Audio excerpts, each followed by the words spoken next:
Welcome to JD Clips. Please enjoy the short versions of our famous videos and keep learning.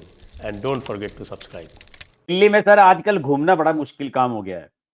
मुश्किल काम ये हो गया कि 26 जनवरी नजदीक आ रही है।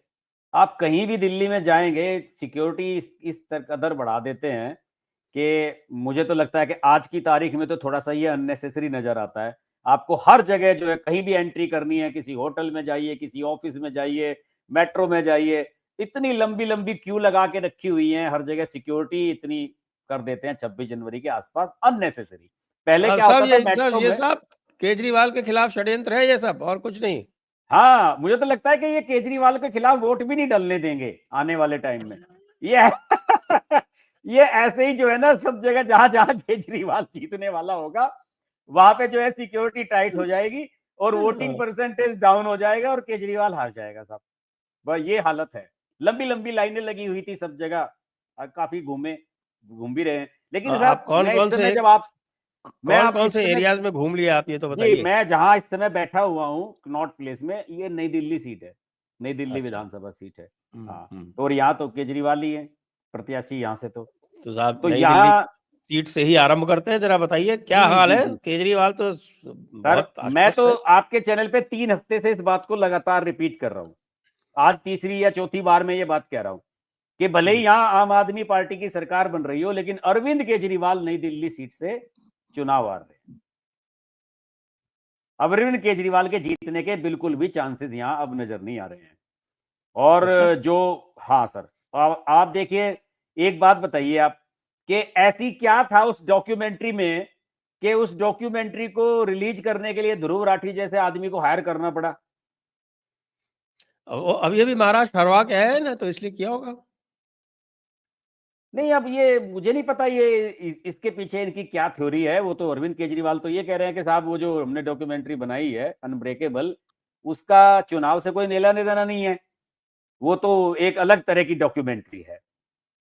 मैंने देखी नहीं है, हालांकि मैं बिना मतलब ऐसी चीजों को प्रमोट करना भी नहीं चाहता। मैं नहीं चाहता कि मेरी वजह से ध्रुव राठी को एक भी व्यू मिले, लेकिन मैंने उसका ट्रेलर देखा जो अरविंद केजरीवाल ने शेयर की। आपने ट्रेलर तो देख लिया, मैंने तो वो भी नहीं देखा।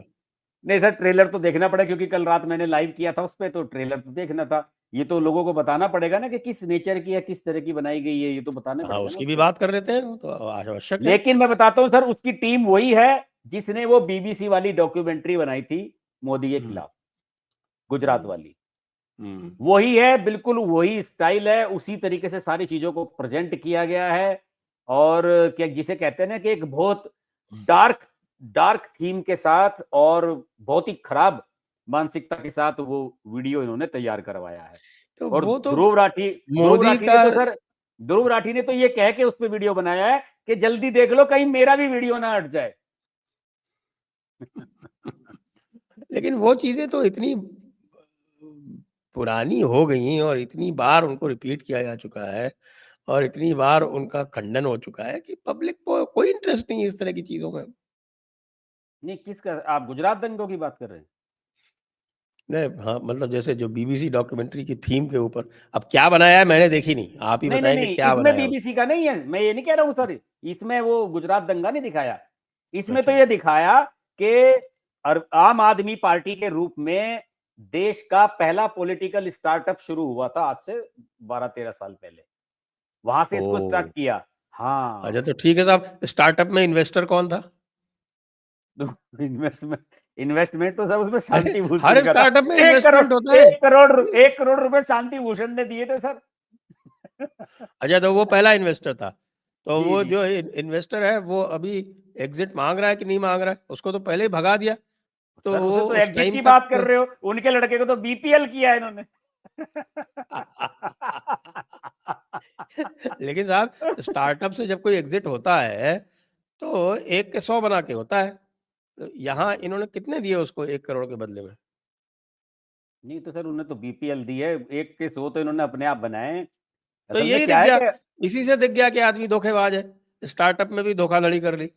हाँ, स्टार्टअप में तो कायदे से ये होता है कि एक सिद्धांत स्टार्टअप का ये भी है, मैं आपको बता दूं, हमारे मीडिया इंडस्ट्री में ये कहा जाता है कि अगर कोई भी संस्थान या कोई अखबार, कोई चैनल शुरू होता है, तो जो उसकी लॉन्चिंग टीम होती है ना, वो लॉन्चिंग टीम कभी जो है जो है एग्जिस्ट नहीं कर पाती ज्यादा समय तक।